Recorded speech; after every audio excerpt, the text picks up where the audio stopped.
Hello students.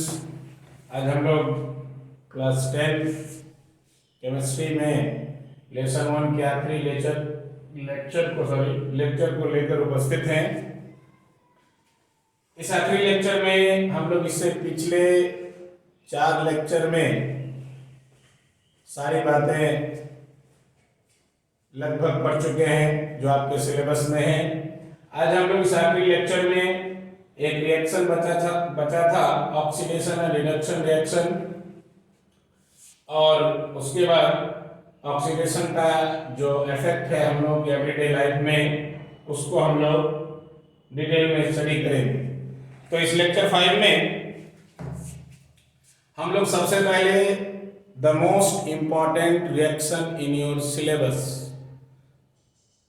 From examination point of view, examination से related हम लोगों का इम्पॉर्टेंट रिएक्शन जिससे सवाल अक्सर पूछे जाते हैं और हम लोगों को समझना भी बहुत जरूरी और समझने में कंफ्यूजन भी हम लोग होता है। तो आज मैं आपको आसान तरीके से बताता हूँ।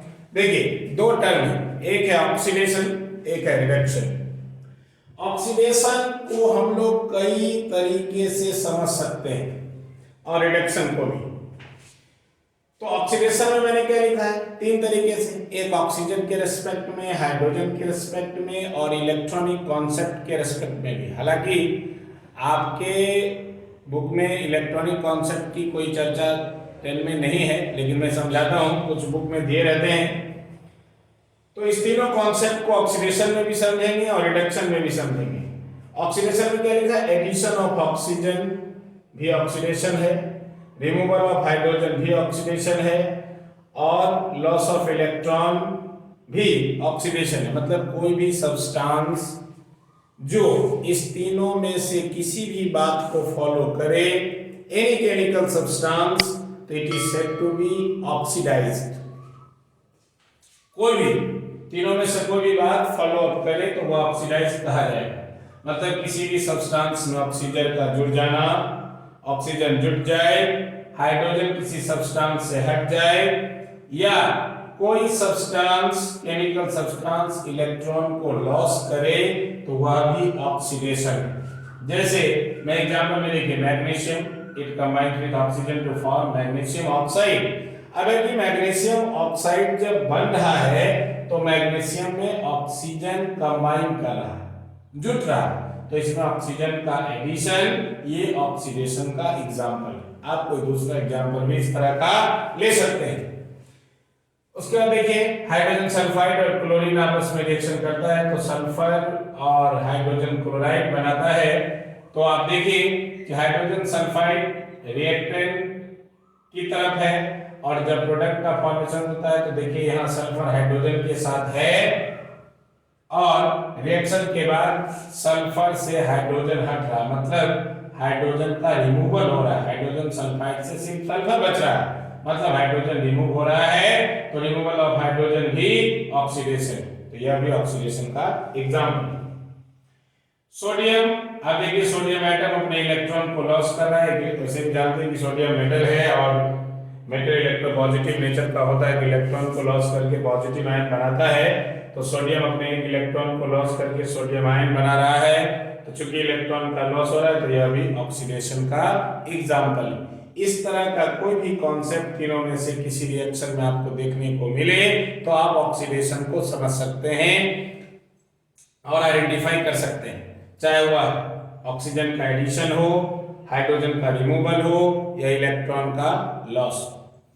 सिमिलरली रिडक्शन, आप एक तरह से कहें तो जो भी बात आप ऊपर में पढ़े हैं उसको ठीक पलट दीजिए, बिल्कुल उल्टा समझ लीजिए। जितने भी डिफिनीशन हैं आप उसको अगर ठीक जस्ट अपोजिट फॉर्म में अगर हम लोग पढ़ते हैं तो आपको रिडक्शन का डिफिनीशन भी आसानी से याद रहेगा। जो बात ऑक्सीडेशन में आप पढ़े, आप यहाँ क्या पढ़े ऊपर में, एडिशन ऑफ ऑक्सीजन, तो यहाँ कर दीजिए रिमूवल ऑफ ऑक्सीजन। यहाँ पर है रिमूवल ऑफ हाइड्रोजन, आप यहाँ कर दीजिए एडिशन ऑफ हाइड्रोजन। आपने यहाँ पर लॉस ऑफ इलेक्ट्रॉन, यहाँ कर दीजिए गेन ऑफ इलेक्ट्रॉन।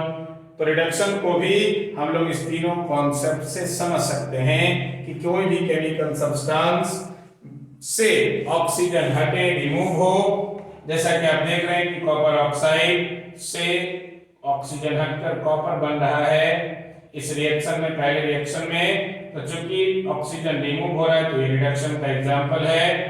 दूसरा एडिशन ऑफ हाइड्रोजन, हाइड्रोजन का जुटना। तो देखिए आप यहाँ दूसरे रिएक्शन में कि क्लोरीन रिएक्टेंट की तरफ है, जब प्रोडक्ट का फॉर्मेशन हो रहा है तो क्लोरीन में हाइड्रोजन जुड़कर हाइड्रोजन क्लोराइड बना रहा है। तो यह भी हाइड्रोजन का चूंकि एडिशन है तो यह भी रिडक्शन का एग्जांपल। अब है कि क्लोरीन, देखिए यहाँ पर ये हो गया पहला आपको एग्जांपल ऑक्सीजन का रिमूवल, दूसरा एग्जांपल आपको हो गया हाइड्रोजन का एडिशन, और तीसरा एग्जांपल क्या है, गेन ऑफ इलेक्ट्रॉन। क्लोरीन एक नॉन मेटल है, नॉन मेटल इलेक्ट्रोनेगेटिव होता है, इलेक्ट्रॉन को गेन करके नेगेटिव आयन बनाता है। तो क्लोरीन एक इलेक्ट्रॉन को गेन करके क्लोराइड आयन बना रहा है, नहीं तो इसमें भी क्लोरीन का ऑक्सीडेशन हो रहा है, सॉरी रिडक्शन हो रहा है। मतलब हम लोगों ने क्या पढ़ा, इलेक्ट्रॉन का लॉस हो तो ऑक्सीडेशन और इलेक्ट्रॉन का गेन हो तो रिडक्शन। तो यहाँ पर चूंकि क्लोरीन इलेक्ट्रॉन को गेन कर रहा है तो क्लोरीन का रिडक्शन हो रहा है। तो हम लोग इस तीनों कॉन्सेप्ट के द्वारा ऑक्सीडेशन रिडक्शन को समझे। अब देखिए कि ये दोनों रिएक्शन आपको प्राय या जनरली कहिए तो एक साथ ही रिएक्शन में घटित होते हैं, अकर होते हैं। दे ऑलवेज अकर साइमल्टेनियसली, दे मतलब ऑक्सीडेशन एंड रिडक्शन। और ऐसे रिएक्शंस जिसमें ये दोनों इन्वॉल्व, कौन दोनों, ऑक्सीडेशन और रिडक्शन दोनों इन्वॉल्व हो, नहीं और दोनों साइमल्टेनियसली अकर करे, साथ साथ घटित हो, मतलब ऐसे रिएक्शन जिसमें ऑक्सीडेशन और रिडक्शन प्रोसेस दोनों एक साथ अकर हो, घटित हो, तो उस रिएक्शन को हम लोग रिडॉक्स रिएक्शन कहते हैं। या फिर दूसरे तरीके से मैं आपको कहूं तो ऑक्सीडेशन रिडक्शन रिएक्शन का दूसरा नाम रिडॉक्स रिएक्शन। क्यों, तो आप रिडॉक्स के टर्म को देखिए, इसमें दो टर्म, रिडॉक्स के टर्म को देखिए, रेड और ऑक्स, दो टर्म से मिलकर बना हुआ, उसके नेम में देखिए रेड और ऑक्स।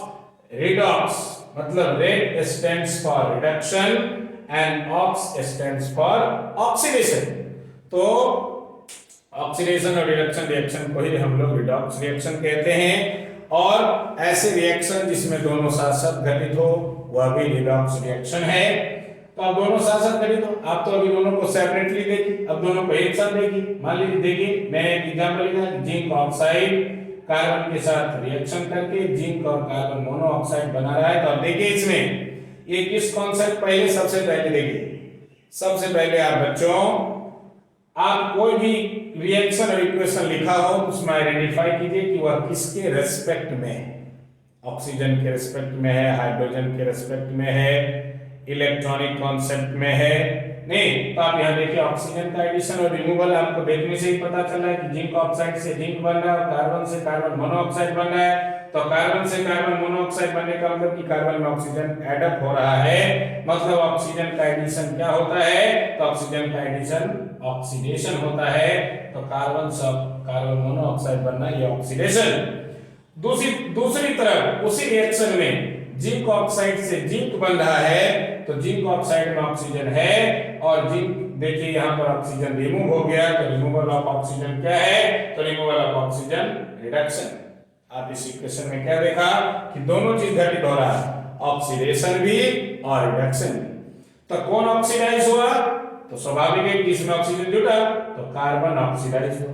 रिड्यूस कौन हुआ, तो जिंक ऑक्साइड रिड्यूस हुआ जिसमें से ऑक्सीजन हटा, नहीं तो आप दोनों चीजों को एक साथ देखें। अब है कि दो नई बातें हैं, तो रिड्यूस्ड और ऑक्सीडाइज समझ गए, यहाँ ऑक्सीजन के रिस्पेक्ट में था तो जिसमें ऑक्सीजन जुटा वो ऑक्सीडाइज हुआ, जिससे ऑक्सीजन हटा वो रिड्यूस हुआ। दो नई बातें क्या है, ऑक्सीडाइजिंग एजेंट और रिड्यूसिंग एजेंट। ये क्या है, देखिए एक तो हम लोग ऑक्सीडाइजिंग और रिड्यूसिंग एजेंट को कई तरीके से डिफाइन कर सकते हैं, बहुत सारी बातें मैं अभी आपको बता रहा हूं इससे रिलेटेड। देखिए एक तो ऑक्सीडाइजिंग एजेंट का मैं तीन बात बताता हूं, और रिड्यूसिंग एजेंट का। लेकिन समझने के लिए और ट्रिकी बात क्या हो सकता है, देखिए हम लोग क्या कहें कि the substance which gives oxygen for oxidation is called oxidising agent. Oxidation के लिए जो ऑक्सीजन प्रोवाइड करे वो ऑक्सीडाइजिंग एजेंट है। नहीं, the substance which removes hydrogen is also called oxidising agent. मतलब क्या, जो ऑक्सीडेशन के लिए ऑक्सीजन प्रोवाइड करे वह भी ऑक्सीडाइजिंग एजेंट है। नहीं, जो किसी सब्सटेंस से हाइड्रोजन को हटा दे वह भी ऑक्सीडाइजिंग एजेंट है। और सबसे सिंपल कहें कि सब्सटेंस व्हिच गेट्स रिड्यूस्ड, और जिसका रिडक्शन हो, तो आप रिडक्शन तो समझ ही रहे, जिसका रिडक्शन हो नहीं वह क्या है, ऑक्सीडाइजिंग एजेंट। तो आप यहां पर देखिए किसका रिडक्शन हो रहा है, सो सिंपल, जिंक ऑक्साइड का रिडक्शन हो रहा है। मतलब ऑक्सीडाइजिंग एजेंट कौन है, तो जिंक ऑक्साइड। ये ऑक्सीजन भी प्रोवाइड कर रहा है ऑक्सीडेशन के लिए, तो यहां पर ये ऑक्सीडाइजिंग एजेंट है। रिड्यूसिंग एजेंट क्या है, तो रिड्यूसिंग एजेंट को भी हम लोग बता सकते हैं, the substance which gives hydrogen for reduction is called reducing agent. जो रिडक्शन के लिए हाइड्रोजन प्रोवाइड करे वह भी रिड्यूसिंग एजेंट है। The substance which removes oxygen is also called reducing agent. जो किसी सब्सटेंस से ऑक्सीजन को हटा दे वह भी रिड्यूसिंग एजेंट है। और the substance which gets oxidised, और जो खुद ऑक्सीडाइज हो जाए नहीं वह भी रिड्यूसिंग एजेंट। तो आप देखिए इसी रिएक्शन में कौन रिड्यूस हो रहा है, तो रिड्यूस हो, सॉरी कौन ऑक्सीडाइज हो रहा है, जो ऑक्सीडाइज हो नहीं वह भी रिड्यूसिंग एजेंट। मतलब क्या कि जो रिड्यूस हो वह ऑक्सीडाइजिंग एजेंट और जो ऑक्सीडाइज हो वह रिड्यूसिंग एजेंट। यहां पर कौन ऑक्सीडाइज हो रहा है, simple, carbon. Carbon is getting oxides to carbon monoxide, carbon से कार्बन मोनोऑक्साइड बन रहा है, मतलब वह ऑक्सीडाइज हो रहा है, इसलिए वह क्या है, रिड्यूसिंग एजेंट। तो आप देखिए कि जिंक ऑक्साइड ऑक्सीडाइजिंग एजेंट है और ये रिड्यूसिंग एजेंट। आप इस यही चार बार आपको किसी रिएक्शन और इक्वेशन में पूछा जाता है। क्या पूछा जाता है कि बताइए कोई भी इक्वेशन रिएक्शन दिया रहे, आपको पूछे कि इसमें सब्सटेंस ऑक्सीडाइज कौन है, रिड्यूस कौन है, ऑक्सीडाइजिंग एजेंट कौन है, रिड्यूसिंग एजेंट कौन है। तो आप अगर इसको इसी सीरियल में लिखते हैं तो सब्सटेंस ऑक्सीडाइज और रिड्यूस अगर आप समझते हैं ये दोनों किसी भी कॉन्सेप्ट के द्वारा, तो इसको समझने के बाद तो जो ऑक्सीडाइज्ड होगा वो होगा कौन सा, अभी मैंने बताया, रिड्यूसिंग एजेंट। और जो रिड्यूस होगा वह क्या होगा, ऑक्सीडाइजिंग एजेंट। तो आप इस सीरियल में लिखेंगे तो दो को पता करेंगे, दो स्वतः पता चलेंगे। नहीं, जो पहला होगा वो चौथा होगा, जो दूसरा होगा वो तीसरा होगा। लेकिन मैं ये बात कहा आप कहेंगे सर कैसे दूसरा तीसरा पहला चौथा, तो आप ये तब होगा, ये तो मैं सिर्फ ट्रिक बताया कि आप अगर घर पर में हैं नहीं समझ में आ रहा है तो ऐसा बना, लेकिन आप समझकर ही बनाएंगे, आप ये बात फॉलो नहीं करेंगे। आपको इतना अच्छा से मैंने समझा दिया है तो आप समझकर ही बनाएंगे। ऑक्सीडाइज और रिड्यूस समझ जाएंगे तो जो ऑक्सीडाइज होगा वो रिड्यूसिंग एजेंट होगा, जो रिड्यूस होगा वह ऑक्सीडाइजिंग एजेंट। आप इस तरह का कोई भी प्रॉब्लम आपके बुक में होगा तो आप उसको सॉल्व करेंगे किसी भी कॉन्सेप्ट से रिलेटेड, और आप प्रॉब्लम अगर हो तो हम लोग उसको डिस्कस करेंगे टेलीग्राम के द्वारा भी और स्कूल खुलने पर क्लास में भी। ये होता ऑक्सीडेशन और रिडक्शन। अब है कि हम लोगों के डेली लाइफ में भी ऑक्सीडेशन का प्रभाव कम नहीं, it also affects our everyday life. नहीं, तो हम लोग के जो दैनिक जीवन है नहीं उसमें इस ऑक्सीडेशन का क्या प्रभाव है, तो दो प्रभाव हम लोग सबसे ज्यादा महसूस करते हैं। वो कौन दो प्रभाव, तो एक कोरोजन ऑफ मेटल और एक डेंसिटी ऑफ फूड। दोनों टर्म से आप कोरोजन से तो निश्चित रूप से आप अवगत होंगे, नहीं मैं दोनों से आपको अवगत करवाता हूं। कोरोजन क्या है, कोरोजन नहीं, आप देखिए कोरोजन को और रस्टिंग को कभी कभार लोग समझ लेते हैं एक ही, ये गलत। रस्टिंग तो कोरोजन का एक एग्जाम्पल, कोरोजन जनरल टर्म नहीं, किसी भी मेटल के केस में मेटल अगर कोरोड होता है, वह डैमेज होता है, नहीं तो वह कोरोजन नहीं। अब है कि अलग अलग मेटल में अलग अलग कॉजेज हैं, अलग अलग कारण हैं। अब है कि इसका क्या डेफिनेशन, तो it is the process in which metals are eaten up. आप देखते होंगे गांव घर की भाषा में लोग कहते हैं कि लोहे को खा गया। लोहे को खा जाने का मतलब कोई मनुष्य और जानवर नहीं खा गया, नहीं, मनुष्य और जानवर नहीं खाया, तो क्या हुआ, उसमें उसके सरफेस डैमेज हुए, वह कोरोड हुआ। कैसे, तो by the action of air, नहीं, एयर में ऑक्सीजन है और भी गैसेस हैं, एयर, मॉइस्चर या कोई केमिकल के प्रभाव से, एसिड ही मान लीजिए कोई केमिकल में एसिड हो, उसके सतह पर एयर, मॉइस्चर, केमिकल कोई भी इसी सबों के प्रभाव से उसके सरफेस का डैमेज होना, कोरोड होना, यही कोरोजन, यही कोरोजन है। तो हम लोग जो कहते हैं खा गया, उस खा गया शब्द का मतलब ही केमिस्ट्री में वही कोरोजन है। कोई भी मेटल हो, कोई भी धातु हो, नहीं, एयर और मॉइस्चर या केमिकल के प्रभाव से उसके सरफेस में कोई भी उसका नुकसान होता है, डैमेज होता है, कोरोड होता है, तो वह कोरोजन नहीं। अब है कि कोरोजन का बहुत सारा एग्जाम्पल, मैं भी कहा कि कोरोजन का रस्टिंग सबसे best example. What is rusting, तो corrosion of iron is called rusting. नहीं, आयरन में जब कोरोजन होता है, मतलब लोहे का कोई सामान जब उसका सरफेस डैमेज होता है, तो उसको हम लोग रस्टिंग कहते हैं, जिसको आप जंग लगना कहते हैं। अब देखिए रस्टिंग में होता क्या है, कोई भी आयरन का ऑब्जेक्ट या आयरन मेटल से बना हुआ कोई भी मटेरियल को आप जब लंबे समय तक खुली हवा में छोड़ देते हैं, तो वह एयर के कांटेक्ट में भी होता है, मतलब ऑक्सीजन के कांटेक्ट में भी होता है, एयर में मॉइस्चर होता है तो वाटर के कांटेक्ट में भी होता है, नहीं, और जब वह एयर और वाटर के कांटेक्ट में कंसिडरेबल टाइम तक रह जाता है, तो उस पर एक रेड ब्राउन कलर का लेयर डिपॉजिट हो जाता है, नहीं, मतलब हल्के लाल और भूरे रंग का एक परत जम जाता है। आयरन उस एयर और वाटर के साथ, ऑक्सीजन और वाटर के साथ रिएक्शन करके अपने सतह पर एक रेड ब्राउन कलर का लेयर डिपॉजिट हो जाता है, जो रस्ट कहलाता है। वह रेड ब्राउन कलर, हल्के लाल और भूरे रंग का जो परत उस पर आपको दिखता है, छूने के बाद आप महसूस कर सकते हैं, तो वो परत ही क्या है, जो फ्लैकी होता है, फ्लैकी सब्सटेंस होता है, हल्का होता है, आसानी से वो आप देखते होंगे कि वह परत बन बन कर झड़ता भी है, टूट टूट कर गिरता भी है, जिससे मेटल कमजोर भी होते जाता है दिन प्रतिदिन। तो उस फ्लैकी और रेड ब्राउन कलर के सब्सटेंस है, जो रेड ब्राउन कलर का जो लेयर होता है, जो फ्लैकी सब्सटेंस डिपॉजिट हो जाता है, उसी को रस्ट कहते हैं। क्या कहते हैं, रस्ट, जिसको आप जंग कहते हैं।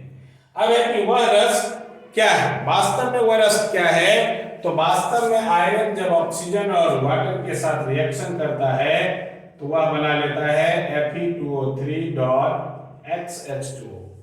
नहीं, अब ये क्या है, Fe2O3.H क्या है, ये आयरन का ऑक्साइड है, जानते हैं, ये वाटर मॉलिक्यूल है, नहीं, इसको कहते हैं, इसका नाम है हाइड्रेटेड आयरन 3 ऑक्साइड। आयरन का 2 ऑक्साइड होता है, एक 2 ऑक्साइड और 3 ऑक्साइड, तो ये आयरन का 3 ऑक्साइड है। कौन, ये Fe2O3 है आयरन का, मतलब इसमें आयरन की वैलेंसी 3। ये अब देखिए, ये तो आयरन 3 ऑक्साइड है, ये वाटर मॉलिक्यूल है, और ये X क्या है, तो आयरन जब वाटर मॉलिक्यूल के कांटेक्ट में आता है, तो कितना वाटर मॉलिक्यूल अपने साथ जोड़ता है या उसके साथ रिएक्शन करता है, इसकी गिनती नहीं। इसलिए हम लोग X एक वेरिएबल टर्म यूज करते हैं। व्हाट डज इट शो, तो it shows variable number of water molecule. X denotes the variable number of water molecule, मतलब वाटर मॉलिक्यूल की संख्या बदल सकता है, इसलिए X से डिनोट करते हैं। अब हाइड्रेटेड क्यों, नहीं, तो इस ऑक्साइड के साथ जो वाटर मॉलिक्यूल होते हैं, आप इस लेसन 2 में मैं बताऊंगा, इस वाटर को कहते हैं वाटर ऑफ क्रिस्टलाइजेशन। ऐसे वाटर मॉलिक्यूल जो किसी कंपाउंड का पार्ट हो, पार्ट एंड पार्सल हो, लेकिन वह फ्री वाटर नहीं, जो वाटर हम लोग डेली लाइफ में यूज करते हैं उस तरह का फ्री वाटर नहीं हो, क्रिस्टल के फॉर्म में हो और किसी कंपाउंड का पार्ट एंड पार्सल हो, उसको वाटर ऑफ क्रिस्टलाइजेशन कहते हैं। तो उस तरह के वाटर मॉलिक्यूल किसी कंपाउंड में डॉट के साथ लिखा जाता है, और वह वाटर मॉलिक्यूल जब जुड़ा हो तो उस कंपाउंड में लिखने से पहले हम लोग एक वर्ड यूज करते हैं हाइड्रेटेड। क्या यूज करते हैं? हाइड्रेटेड। जिसके साथ है उस तरह का वाटर मॉलिक्यूल तो हाइड्रेटेड, नहीं है तो एनहाइड्रस। तो यहाँ है इसलिए हाइड्रेटेड। या आयरन 3 ऑक्साइड है तो iron 3 oxide, hydrated iron 3 oxide. इसी का लेयर आपको उस आयरन के सरफेस पर डिपॉजिट हो जाता है और इसी को रस्ट कहते हैं। इसका कलर रेड ब्राउन होता है। तो आपको पूछा जाए कि व्हाट इज रस्ट, तो रेड ब्राउन कलर सब्सटेंस और flaky substance which gets deposited over the surface of iron metal, that is called rust. What is the chemical formula of rust? Fe2O3.H2. What is the chemical name of rust? Hydrated iron 3 oxide. ये iron के case में rusting, और ये rusting क्या है? तो corrosion का एक एग्जांपल। कोरोजन का और भी एग्जांपल आप समझ सकते हैं, जैसे सिल्वर का कोई, चांदी का कोई सामान हम लोग बहुत दिनों तक यूज करते हैं तो वह कुछ दिनों के बाद काला पड़ने लगता है, उस पर सिल्वर सल्फाइड का लेयर डिपॉजिट हो जाता है, जिसको हम लोग लेसन 3 में पढ़ेंगे। तो वह भी कोरोजन का एग्जांपल नहीं। या कॉपर, तांबा का कोई बना सामान, जब तांबा का बना हुआ जो हम लोग बर्तन या कोई भी सामान यूज करते हैं तो कुछ दिनों के बाद उसके सरफेस पर आप देखते हैं काई जैसा जमने लगता है, ग्रीन कोटिंग होने लगता है, तो वो बेसिक कॉपर कार्बोनेट की ग्रीन कोटिंग होती है। नहीं, जो ग्रीन कोटिंग उस कॉपर सरफेस पर होना वह भी कोरोजन ही है, जो उस कॉपर मटेरियल को डैमेज कर सकता है। तो चाहे सिल्वर का ब्लैकिश होना या कॉपर का सरफेस का ग्रीन होना या आयरन मेटल का रेड ब्राउन कलर का हो जाना, ये सब कोरोजन का एग्जांपल है। अब एक कोरोजन से क्या नुकसान है? कोरोजन से नुकसान ही नुकसान। इस तरह ये होने से आपको उसका सरफेस डैमेज होता है, नहीं, उसको मतलब कमजोर बना देता है। कोई भी मेटल का सामान अगर कोरोड होता है तो उसका सरफेस डैमेज होता है और दिन प्रतिदिन उसकी ड्यूरेबिलिटी घटती जाती है, उसका लाइफ घटते जाता है, उसको कमजोर बना देता है। चाहे वह कोई भी सामान हो, आयरन और स्टील ऑब्जेक्ट हो, कोई इंफ्रास्ट्रक्चर हो, रेलिंग हो, कार बॉडीज हो, ब्रिजेज हो, मतलब जिसमें भी हम लोग किसी मेटल का यूज करते हैं तो कोरोजन होने से वह दिन प्रतिदिन कमजोर होते चला जाता है। उससे बचाने के तरीके भी बहुत सारे हैं, हम लोग लेसन 3 में उसको डिस्कस करेंगे। नहीं, जैसे रस्टिंग में ही हम लोग बचा सकते हैं ऑयलिंग, पेंटिंग, ग्रीसिंग, नहीं, गैल्वेनाइजिंग, एनोडाइजिंग, बहुत सारे प्रोसेस हैं, बाय मेकिंग एलॉयज, बहुत सारे प्रोसेस से हम लोग आयरन के रस्टिंग को बचा सकते हैं। डिफरेंट प्रोसेस है जिसको हम लोग लेटर ऑन डिस्कस करेंगे। अब लास्ट टर्म है रेंसिडिटी। ये रेंसिडिटी क्या है? रेंसिडिटी खास करके देखिए, हम लोग जो भी भोजन पदार्थ लेते हैं वो भोजन पदार्थ आपको फैट और ऑयल उसमें होता है, फैट और ऑयल होता है। तो खास करके जो फूड जो फैट और ऑयल जिसमें भी हैं, नहीं, या फैट और ऑयल में बने हैं या फैट और ऑयल को कंटेन करते हैं, तो वो उसके साथ जब ऑक्सीजन ऐड होता है तो वो ऑक्सीडाइज हो जाता है, ऑक्सीडाइज हो जाता है। अब हम लोग कैसे समझेंगे कि वो ऑक्सीडाइज हो गया? तो उसके ऑक्सीडाइज होने का क्या इंडिकेशन है कि उसका दो चीज गड़बड़ा जाए, एक उसका स्मेल और दूसरा टेस्ट, एक सुगंध बदल जाए और स्वाद बदल जाए, तो हम लोग कहते हैं फूड स्पॉइल हो गया, रेंसीड हो गया, खट्टा हो गया। नहीं, हम लोग इसी प्रोसेस को हिंदी में विकृत गंधिता भी कहते हैं, मतलब जिसका स्वाद विकृत हो जाए, बिगड़ जाए, सुगंध बिगड़ जाए, वही रेंसिडिटी। ये कैसे होता है? तो कोई भी फूड आइटम्स जो फैट और ऑयल कंटेन करते हैं, जिसमें होते हैं या जो उससे बने होते हैं, तो जैसे ही वो ऑक्सीजन के कांटेक्ट में आता है तो वो ऑक्सीडाइज हो जाता है। ऑक्सीडाइज होने का हम लोग कैसे मार्क करते हैं, इंडिकेट करते हैं, तो by their unpleasant smell and taste. नहीं, उसके सुगंध और स्वाद दोनों बदल जाएं, नहीं, जो उसका अपना स्वाद है उससे विकृत हो जाए, बिगड़ जाए, तो हम लोग समझ लीजिए कि भोजन खराब हो चुका है, भोजन पदार्थ रेंसीड हो चुका है, नहीं, स्पॉइल हो चुका है, उसका यूज हम लोग ना करें। तब है इस तरह के प्रोसेस से हम लोग अपने भोजन पदार्थ को कैसे बचा सकते हैं। तो मैं 5 बात आप लोग को बताता हूं जिससे हम लोग फूड आइटम को बचा सकते हैं रेंसीड होने से। तो आप रेंसिडिटी से कैसे बचा सकते हैं? तो सबसे पहला तरीका कि हम लोग उसमें एंटीऑक्सीडेंट फूड के साथ मिला दें। नहीं, बहुत सारे फूड आइटम्स होते हैं जो फैक्ट्रीज और इंडस्ट्रीज में बनते हैं, तो उसमें वहीं पर आपको एंटीऑक्सीडेंट का मतलब व्हाट आर एंटीऑक्सीडेंट? दो substance which slow down the process of oxidation, मतलब फूड को ऑक्सीडाइज होने से बचावे। नहीं, उसी को हम लोग एंटीऑक्सीडेंट कहते हैं। जो हम लोग कॉमन एंटीऑक्सीडेंट यूज करते हैं, एक BHA और एक BHT। BHA मतलब इसका फुल फॉर्म जान लीजिए, ब्यूटाइलेटेड हाइड्रोक्सी एनिसोल और ब्यूटाइलेटेड हाइड्रोक्सी टॉल्मिन। ये दो ऐसे केमिकल सब्सटेंस हैं जिसको एंटीऑक्सीडेंट हम लोग कंसीडर करते हैं और फूड आइटम के साथ मिलाकर फूड को ऑक्सीडाइज होने से बचा सकते हैं। दूसरा कंपेयर करें, जैसे आप देखते होंगे आजकल जो बच्चे यूज करते हैं लेज, पोटैटो चिप्स, नहीं, चिप्स कम और एयर ज्यादा, तो वो क्या रहता है उसमें नाइट्रोजन गैस भरा रहता है। नाइट्रोजन गैस क्या है? तो नाइट्रोजन एक inert gas, unreactive gas. Nitrogen gas को उसमें भर देने से वह फूड आइटम एयर के कांटेक्ट में आने से भी उसको ऑक्सीडाइज होने से बचा लेता है। नाइट्रोजन अनरिएक्टिव गैस है, इसलिए it can also be prevented by packaging fat and oil containing foods in nitrogen gas. Nitrogen gas को उसमें फिल करके हम लोग ऑक्सीडेशन से बचा सकते हैं, फूड को रेंसीड होने से बचा सकते हैं। नहीं, it can also be retarded by keeping food in refrigerator. हम लोग फ्रिज और घर में फ्रिज होता है, रेफ्रिजरेटर होता है, उसमें भोजन को रख कर भी बचा सकते हैं हम लोग रेंसिडिटी से। क्यों? क्योंकि वहाँ टेम्परेचर कम होता है। अमूमन जब टेम्परेचर अधिक होता है तो ऑक्सीडेशन का रेट भी अधिक होता है, टेम्परेचर कम होता है तो ऑक्सीडेशन स्लो डाउन हो जाता है। इसलिए फ्रिज में रखने से भी भोजन खराब नहीं होता है, रेंसिड नहीं होता है, खट्टे नहीं होते हैं, स्पॉइल नहीं होते हैं, तो फ्रिज में रखकर भी बचा सकते हैं। It can also be retarded bye storing food in air tight container. ऐसे बर्तन में रखें जिस बर्तन में हवा का प्रवेश ना हो, एयर टाइट कंटेनर हो, तो एयर नहीं जाएगा तो ऑक्सीडेशन नहीं होगा, फूड रेंसिड नहीं होगा, स्पॉइल नहीं होगा, उससे भी हम लोग बचा सकते हैं। और भी क्या? It can also be retarded bye storing food away from light. नहीं, अब ऐसा तो कभी नहीं होता कि खाना बनाए तो धूप में रख दें, नहीं, तो प्रकाश से दूर रखें, लाइट से दूर रखें। तो लाइट से दूर रखेंगे, टेम्परेचर कम होगा तो ऑक्सीडेशन का स्लो डाउन होगा, रेट कम होगा, फूड रेंसिड नहीं होगा।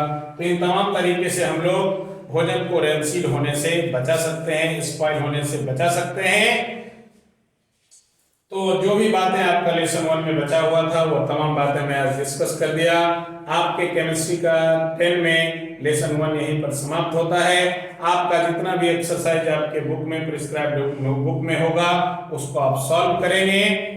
उसमें कोई प्रॉब्लम होगा तो आप टेलीग्राम पर डिस्कस करेंगे। और अब अगले लेसन की चर्चा हम लोग अगले क्लास से करेंगे। Thank you.